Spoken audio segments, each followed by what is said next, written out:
wabarakatuh. Perkenalkan kami dari kelompok 7, yaitu Kerajaan Singasari. Kami akan menampilkan hasil kerja kelompok kami dari latar belakang, puncak kejayaan, serta penyebab keruntuhan Kerajaan Singasari. Selamat menyaksikan. Latar berdirinya Kerajaan Singasari. Kerajaan Singasari merupakan salah satu kerajaan di Nusantara kuno.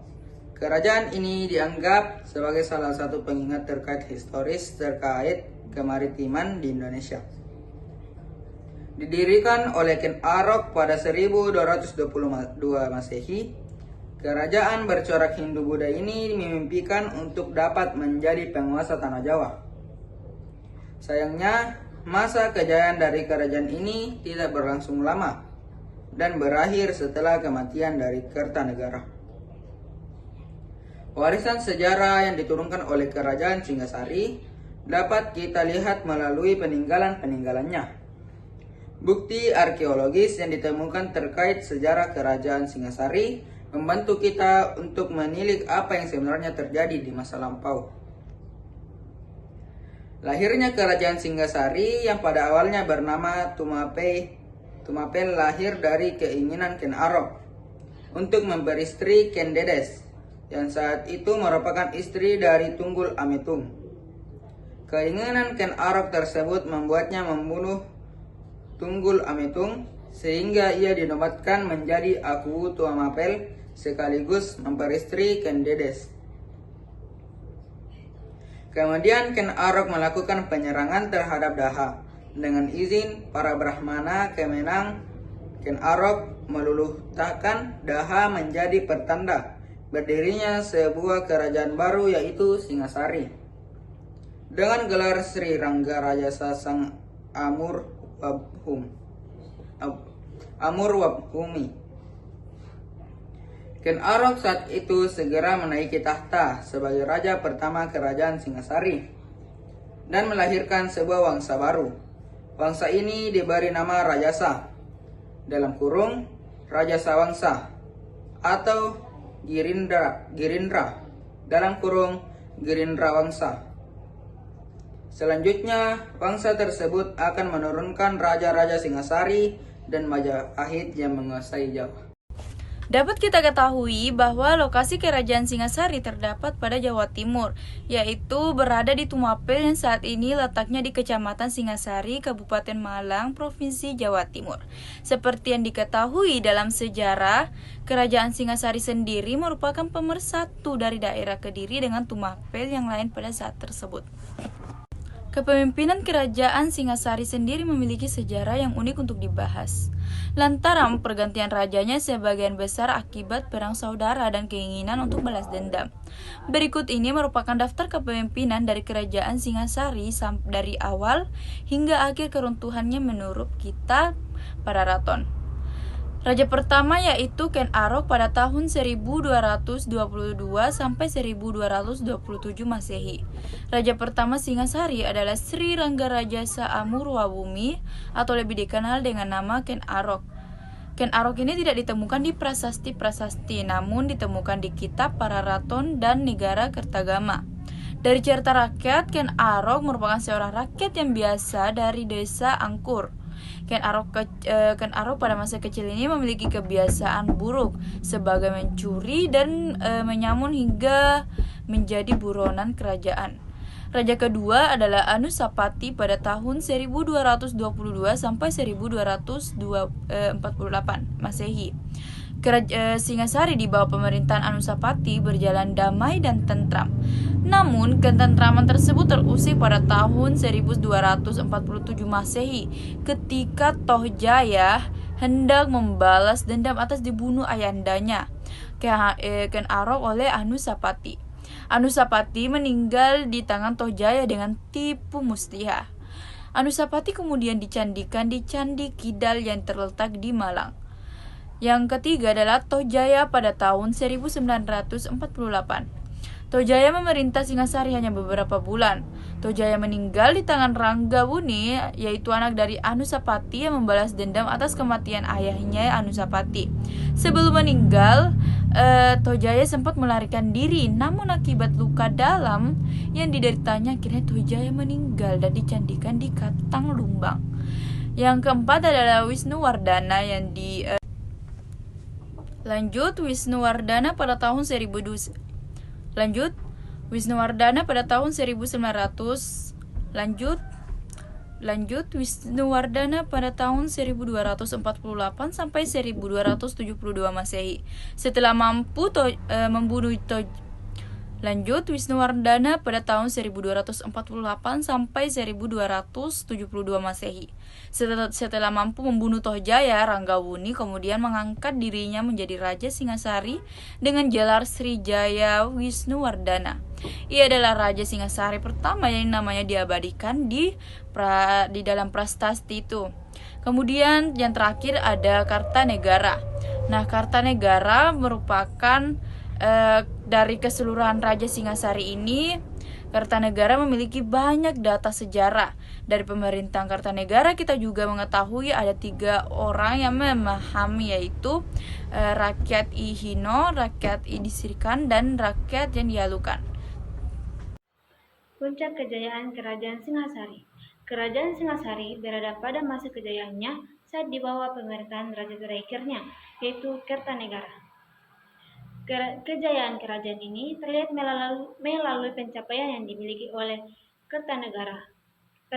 Kertanegara dikenal sebagai sosok yang sangat cerdas, khususnya dalam bidang politik dan keagamaan pada masa pemimpin Singasari. Pada masa itu, Kertanegara juga diketahui memiliki pengetahuan yang sempurna dalam ilmu ketatanegaraan, ilmu tentang hakikat, ilmu pengetahuan, dan bahasa, serta patuh terhadap aturan keagamaan. Cakrawala Mandala Dwipentara merupakan sebuah wawasan kemaritiman yang digagas oleh Kertanegara. Gagasan ini kemudian mempelopori aksi dan kejayaan yang dimiliki Kerajaan Singasari. Puncak kejayaan Kerajaan Singasari terjadi pada masa pemerintah Kerajaan Raja Kertanegara, yaitu pada tahun 1272 sampai 1292 Masehi. Pada masa ini, Kerajaan Singasari mencapai puncak kejayaannya dalam berbagai bidang, seperti politik, ekonomi, dan sosial budaya. Beberapa pencapaian Kerajaan Singasari pada masa pemerintahan Raja Kertanegara, diantaranya Kerajaan Singasari menguasai wilayah luas, meliputi Jawa, Bali, Madura, Nusa Tenggara, Kalimantan, Maluku, Sulawesi, dan Semenanjung Malaka, serta Melayu. Kerajaan Singasari mengembangkan perdagangan dan pelayaran dengan menguasai perdagangan dari Selat Malaka hingga Kepulauan Maluku. Komoditas ekspor Singasari yang diperdagangkan antara lain emas, beras, kayu, cendana, dan rempah-rempah. Raja Kertanegara memiliki gagasan untuk menyatukan kerajaan-kerajaan Nusantara di bawah kekuasaan Kerajaan Singasari, yang dikenal sebagai Wawasan Nusantara I. Raja Kertanegara melakukan berbagai kebijakan politik, seperti mengganti pejabat, pernikahan politik, dan memperkuat angkatan perang. Raja Kertanegara melakukan ekspedisi Pamalayu untuk menguasai Kerajaan Melayu dan melemahkan kekuasaan Kerajaan Sriwijaya.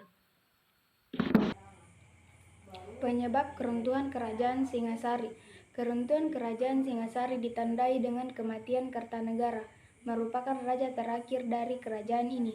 Kematian Kertanegara disebabkan oleh serangan dari Jayakatwang pada tahun 1292, menjadi penanda berakhirnya agenda politik kerajaan ini. Setelah kematian Kertanegara, beberapa daerah Singasari mulai melepaskan diri, tetapi pencapaian Kertanegara tetap menjadi inspirasi bagi penerusnya. Selain itu, pengadopsian akan konsep pemikiran Kertanegara juga dilakukan. Adopsi terhadap Cakrawala Mandala Dwipantara diteruskan oleh Kerajaan Majapahit. Kerajaan Majapahit adalah kerajaan yang didirikan oleh Raden Wijaya, menantu Raja Singasari terakhir Kertanegara. Demikian dilansir dari buku sejarah Kelam Majapahit yang ditulis Peri Mardiono. Pada awal berdirinya wilayah kerajaan ini hanya berada di bekas wilayah Singasari, namun Majapahit terus melakukan ekspansi baik di wilayah Jawa maupun luar Jawa. Berikut ini beberapa penyebab runtuhnya kerajaan Singasari. Yang pertama, melemahnya kekuatan militer.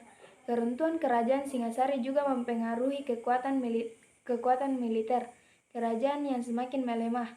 Hal ini terjadi akibat banyak pasukan kerajaan yang dilibatkan ekspedisi di Bali, Masura, Sumatera, dan berbagai daerah lain. Dengan demikian, militer yang ada di kerajaan semakin berkurang saat terjadi pemberontakan. Kemunculan konflik. Yang kedua, kemunculan konflik. Penyebab kerajaan Singasari berikutnya adalah karena berbagai konflik yang terjadi. Salah satu yang memberi dampak berarti adalah konflik antara Raja Kartanegara dengan Kaisar Kubilai Khan yang berasal dari Mongol. Yang ketiga, pengkhianatan menantu raja. Kondisi kerajaan Singasari semakin melemah saat menantu raja melakukan pengkhianatan. Menantu tersebut adalah Adaharja atau putra Jayakatwang, sosok panglima perang kerajaan Singasari. Adanya kesempatan tidak dibiarkan begitu saja oleh Jayakatwang. Ia segera melakukan penyerangan dan menghancurkan kerajaan Singasari. Ketika itu kerajaan Singasari dikepung dari selatan dan utara sampai tidak bisa lagi menahan gempuran. Yang keempat adalah Raja Kartanegara gugur. Penyebab runtuhnya kerajaan Singasari yang selanjutnya adalah karena gugurnya Raja Kartanegara. Terjadinya serangan secara tiba-tiba dari pasukan Jayakatwang, menyebabkan banyak orang di istana kerajaan gugur. Bahkan hampir semua orang di istana harus gugur, termasuk Raja Kartanegara. Dan yang terakhir, pemberontakan Raja Jayakatwang. Kerajaan Singasari harus menghadapi pemberontakan yang dilakukan oleh Raja Jayakatwang dari kerajaan Kediri. Pemberontakan ini dilakukan atas dasar ingin mengambil kekuasaan kerajaan Singasari. Jayakatwang sendiri merupakan raja yang ada di bawah kekuasaan Raja Kartanegara.